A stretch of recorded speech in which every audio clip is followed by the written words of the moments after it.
Kita mendengarkan firman, kita berdoa terima kasih buat kesempatan yang Kau berikan bagi kami ya Tuhan, untuk kami kembali merenungkan sebagian sabda firman. Hamba doa Engkau berkati agar perenungan firman ini menjadi kekuatan bagi setiap kami yang mendengarkannya, dalam nama Yesus, amin. Ya, mari kita lihat dalam Matius pasal 7 dan kita akan mulai ayat 7. Lembaga Alkitab Indonesia memberi tema hal pengabulan doa.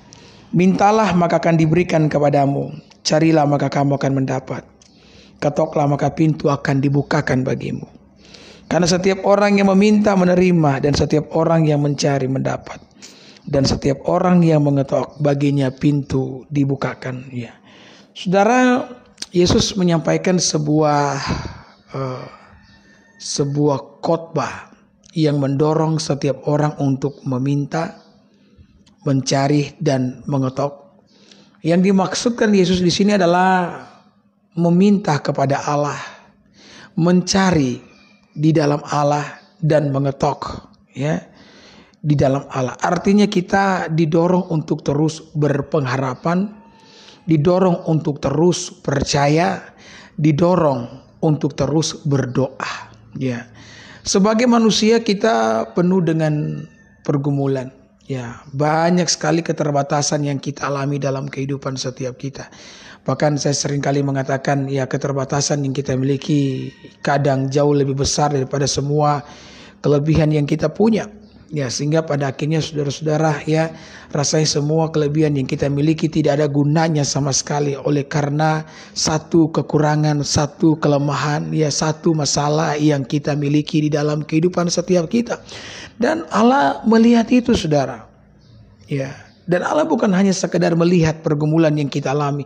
Dia juga Allah yang peduli dengan pergumulan yang kita alami. Ada amin. Dia peduli dengan pergumulan setiap kita. Itulah sebabnya ketika saudara dalam sebuah pergumulan kerinduan Tuhan, engkau datang meminta, engkau datang mencari, engkau mengetok di dalam doa. Karena bukan cuma sekedar kita yang rindu mengalami kelepasan dari pergumulan. Bukan hanya kita yang rindu mengalami kelegaan atas setiap pergumulan. Tuhan juga rindu menyatakan itu di tengah-tengah kehidupan setiap kita. Ya, saya teringat dengan seorang pria dalam Alkitab, namanya ya seorang Naaman.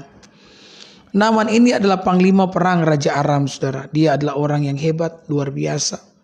Ya. Kita mengatakan ketika dia setiap kali turun perang, ya, setiap kali dia turun perang dia selalu mengalami kemenangan. Yaitu kata daripada Alkitab, ya. Dan dia sangat disayangi ya oleh Raja Aram, oleh rakyat ya. Kenapa? Karena dia panglima perang yang luar biasa. Tetapi kita mengatakan panglima perang yang luar biasa ini memiliki satu kelemahan. Kelemahan apa yang dia miliki? Dia adalah seorang tentara yang sakit kusta. Nah, saudara, orang di zaman itu kalau sakit kusta maka orang tersebut benar-benar menderita. Kenapa saya katakan orang tersebut benar-benar menderita? Karena penyakit kusta ini adalah penyakit yang menular. Ya. Sehingga dia akan terisolasi ya. Dia tidak bisa ada di tengah-tengah kerumunan orang banyak ya. Bahkan dia tidak bisa berada di tengah-tengah keluarga. Bahkan orang Yahudi itu ada aturan ketat soal mereka yang mengidap penyakit kusta di zaman itu. Kalau sekarang kan sudah dapat obatnya, tapi di zaman dulu kan belum ada obatnya itu, dan dianggap adalah penyakit yang didatangkan oleh Tuhan, sehingga tidak ada satu tabib yang mau berurusan dengan orang yang sakit kusta, saudara. Ya.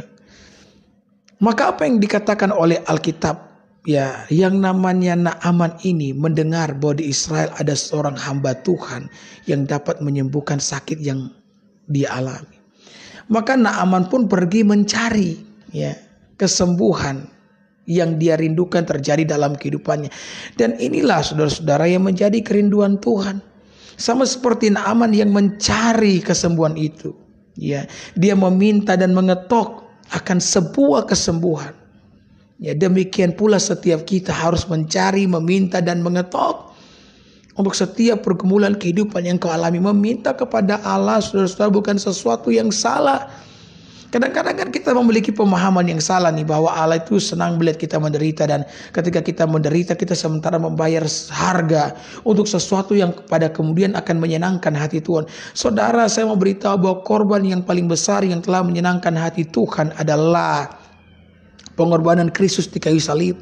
Penderitaanmu tidak akan menyenangkan hati Tuhan. Yang walaupun saya percaya ketika kita diizinkan mengalami penderitaan, Tuhan memiliki rencana di balik semuanya itu. Tapi jangan pernah berpikir ketika engkau menderita itulah harga yang kau bayar untuk kemudian membuat Tuhan itu bahagia. Tuhan itu bukan psikopat yang mendapatkan kebahagiaan daripada penderitaan yang kita alami sebagai seorang anak manusia. Tidak. Maka ketika engkau dalam sebuah pergumulan, ketika engkau dalam sebuah masalah, dan engkau punya kerinduan pergumulan masalahmu itu dijawab oleh Tuhan, maka saudara bisa datang kepada Tuhan, mengharapkan Tuhan untuk mengerjakan sesuatu di dalam kehidupan saudara. Ada amin. Karena kita semua mirip seperti Naaman, saudara. Naaman ini betul, ya, dia panglima perang yang hebat, disayangi oleh raja, disayangi oleh rakyat. Tapi semua itu tidak membawa kebahagiaan oleh karena duri di dalam dagingnya, oleh karena kelemahan, oleh karena penyakit, saudara-saudara, yang dirasakannya. Ya, kadang-kadang kita juga begitu kan, kita ini banyak sekali berkat, banyak sekali yang mengalami keindahan dari Tuhan. Tapi karena ada satu duri dalam hidup, duri dalam keluarga, sepertinya kita tidak bisa menikmati semua berkat yang Tuhan curahkan oleh karena satu duri itu.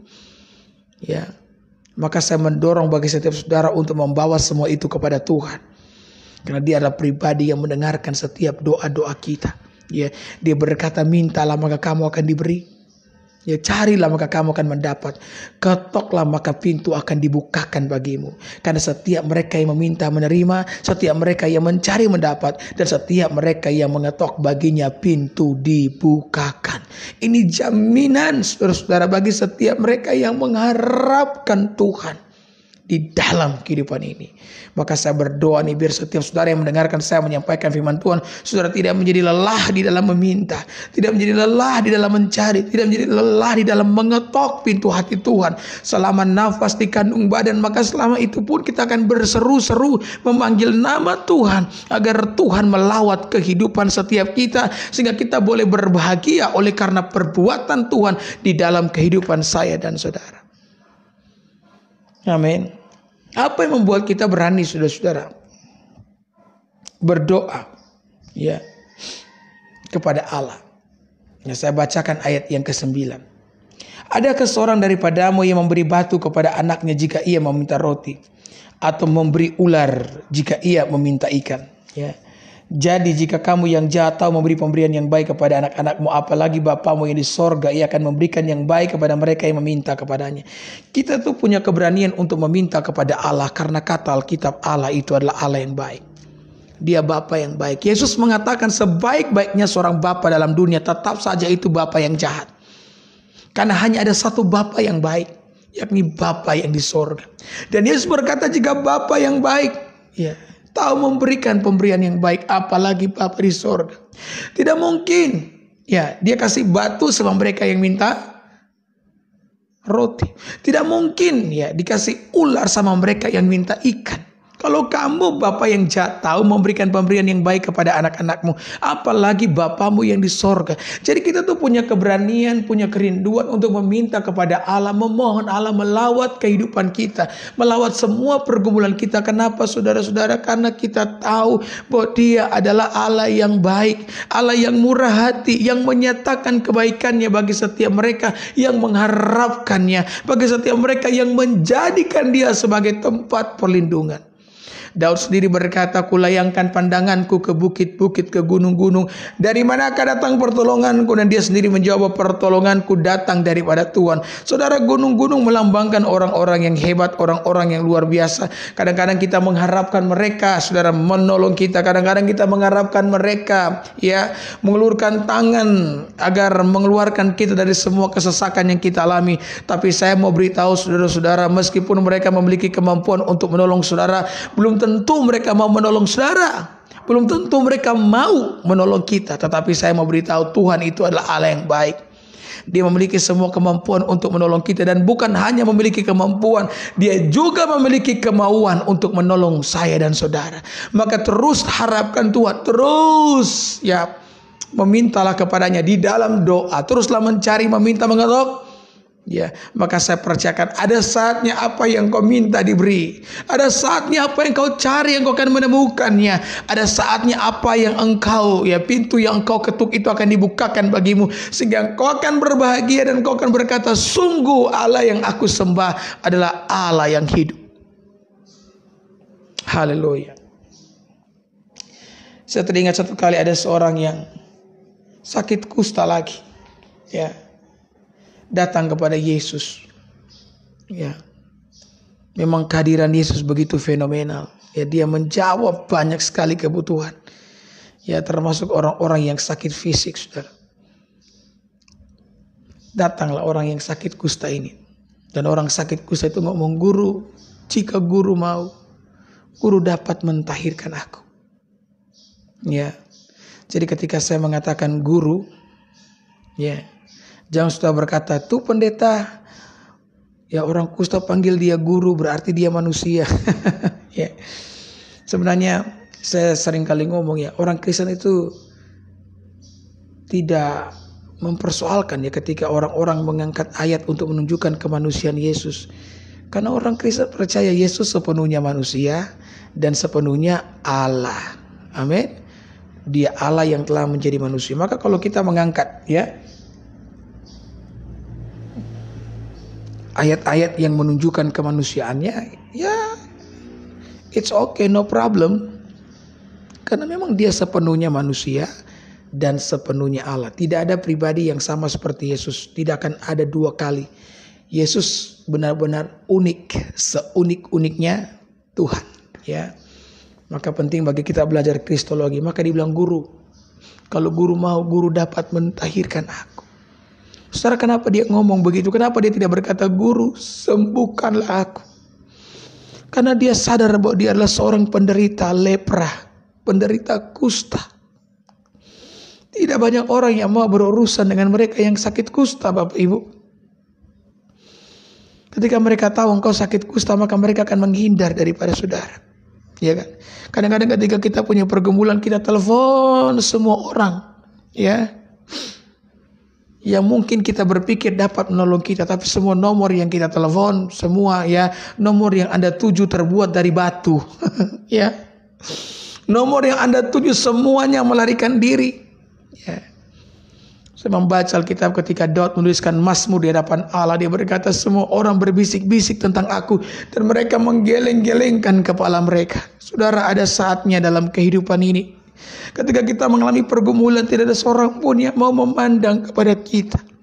Orang kusta itu merasakan hal itu. Dia merasa bahwa tidak ada yang peduli dengan dia, tidak ada yang mau tahu dengan penyakitnya.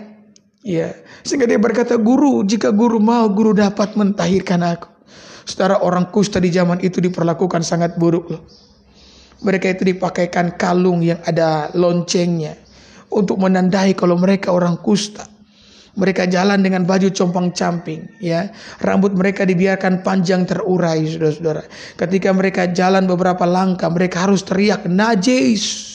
Lonceng terus berbunyi, najis, ya, najis. Kenapa mereka meneriaki diri mereka najis? Untuk mengingatkan setiap orang-orang bahwa mereka itu orang kusta, sehingga mereka perlu menjaga jarak agar mereka tidak menjadi najis oleh karena penyakit yang mereka alami. Ini sangat mengerikan, saudara. Ya, orang di zaman itu kalau orang kusta lewat di pasar, tidak ada orang mau beli, saudara-saudara, itu jajanan yang di pinggir-pinggir pasar itu. Maka orang kusta tidak boleh sembarang lewat, saudara. Kalau dia berani lewat di tengah-tengah pasar, dia bisa dirajam dengan batu sampai mati. Kenapa? Karena dia dianggap akan membuat jualan orang itu tidak laku loh.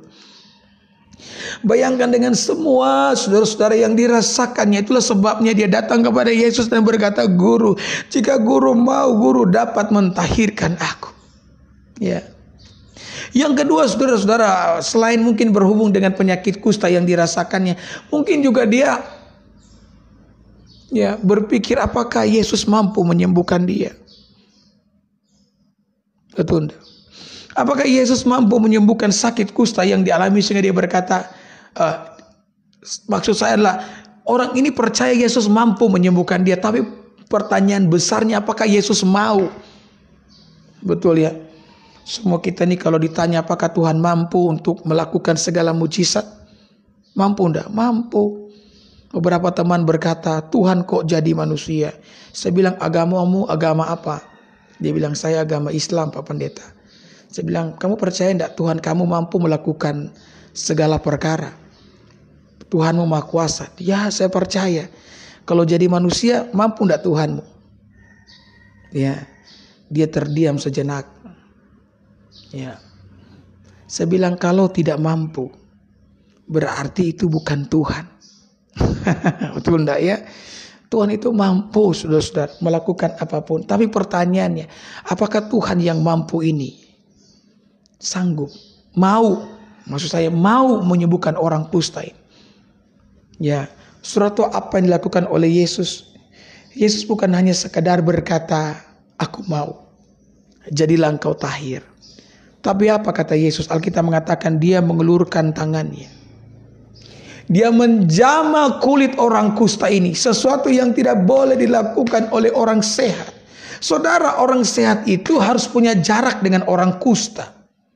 Ya, kalau mau ngomong, kalau angin bertiup dari lawan bicaranya orang kusta, maka dia harus berdiri 5 meter. Tapi kalau angin bertiup dari arahnya orang kusta, maka itu jauh-jauh harus 50 meter. Saudara mau ngomong bagaimana kalau 50 meter? Memang harus ada jaraknya. Kalau berani melewati batas jarak tersebut, maka orang yang sehat itu dianggap najis. Kalau sudah dianggap najis, ada sebuah ritual untuk menghilangkan kenajisan tersebut. Repot, ribet, saudara. Tapi lihat apa yang dilakukan oleh Yesus. Yesus tidak menjaga jarak, karena itulah Tuhan kita. Tuhan tidak akan pernah menjaga jarak dengan umatnya. Ya, itulah kebanggaan iman Kristen. Ya, Tuhan kita bukan hanya diam di sorga, kemudian ongkang-ongkang kaki melihat semua penderitaan yang kita alami. Alkitab mengatakan dia telah datang ke dalam dunia menjadi manusia. Ya, imam besar yang kita miliki kata Alkitab bukanlah imam besar yang tidak dapat merasakan apa yang kau rasakan. Dia turut merasakan apa yang kita rasakan. Amin.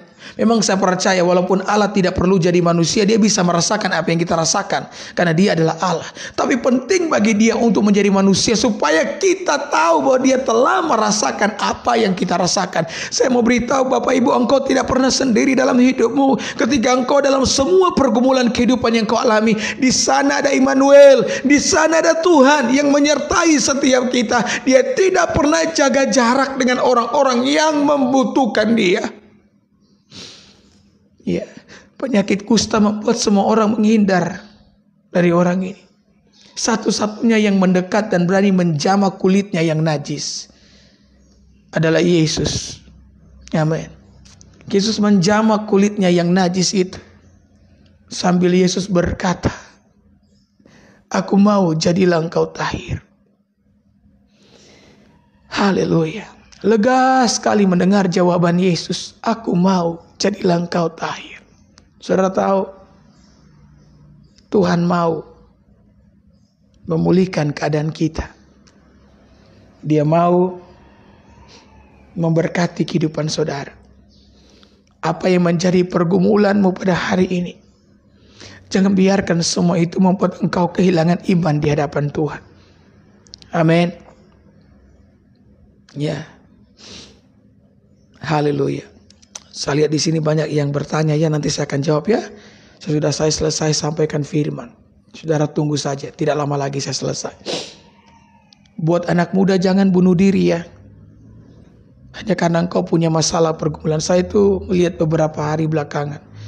Banyak loh anak muda yang bunuh diri. Lebih khusus laki-laki loh, demi cintanya dia bunuh diri. Banyak orang yang menuduh kalau laki-laki itu buaya. Tapi terbukti banyak loh buaya yang mau mati demi cintanya bunuh diri. Jangan. Ya. Kamu bunuh diri ya karena orang yang kamu cintai. Kamu lupa ada begitu banyak orang yang mencintai kamu kan. Orang tua kamu mencintai kamu. Sedih rasanya ketika orang-orang melawat ke rumah ya. Kemudian bertanya-tanya, kok bisa? Bagaimana kejadiannya ya? Jadi saya pikir ini juga hikmat ya buat Bapak Ibu nih kalau terjadi kejadian seperti ini. Sudah datang berkunjung ya melawat. Sudahlah jangan tanya-tanyalah. Kenapa dia bisa bunuh diri? Jangan saudara ya. Kenapa? Karena orang tua mau jelaskan anaknya mati bunuh diri itu entah bagaimana penderitaan hatinya itu. Ya, mati karena kecelakaan saja sulit untuk dijelaskan loh. Apalagi kalau mati bunuh diri kan. Orang tua itu ketika dia bercerita dia pasti menderita. Jadi ini ingatlah ya, ini jadi pertimbangan lah buat saudara yang gampang sekali ya keluar kata-kata mau bunuh diri. Jangan saudara.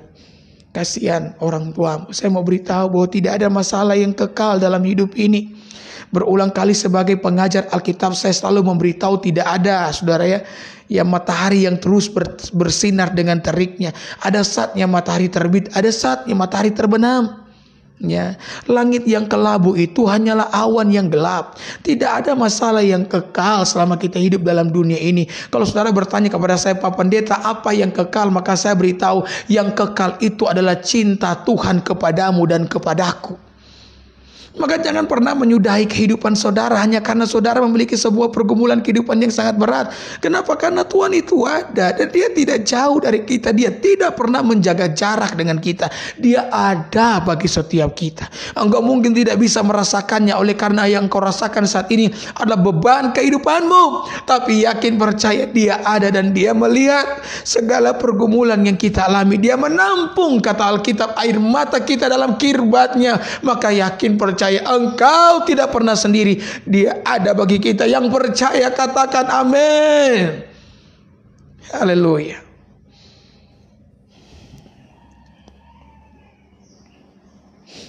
Itulah sebabnya ada pujian lama yang mengatakan, Tuhan ada dan melihat pergumulan yang ku hadapi. Tuhan takkan tinggal diam, ku tak dibiarkan sendiri. Amin. Ada amin. Yang percaya boleh ketik amin buat saya. Ya. Yang percaya bahwa Tuhan itu ada dan melihat bisa ketik amin buat saya saudara. Haleluya. Inilah pengharapan iman kita, bahwa Dia ada dan melihat ya semua pergumulan dalam kehidupan saya dan saudara. Ya. Ada amin. Ya. Tuhan itu dahsyat saudara. Saya mengatakan ini karena penting ya. Sebagai pengajar Alkitab saya merasakan ada begitu banyak hari-hari ini orang-orang yang sepertinya saudara kehilangan harapan. Ya. Percayalah, selama Tuhan ada bersama dengan kita. Kita mungkin melewati lembah-lembah kesukaran, tapi Dia tidak akan pernah meninggalkan saya dan saudara. Mari hari ini ya berseru kepada Tuhan.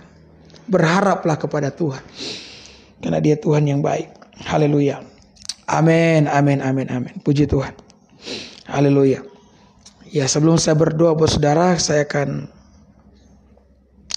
baca dulu ya, ini pertanyaan dari sahabat-sahabat Facebook ya. Dari Hul.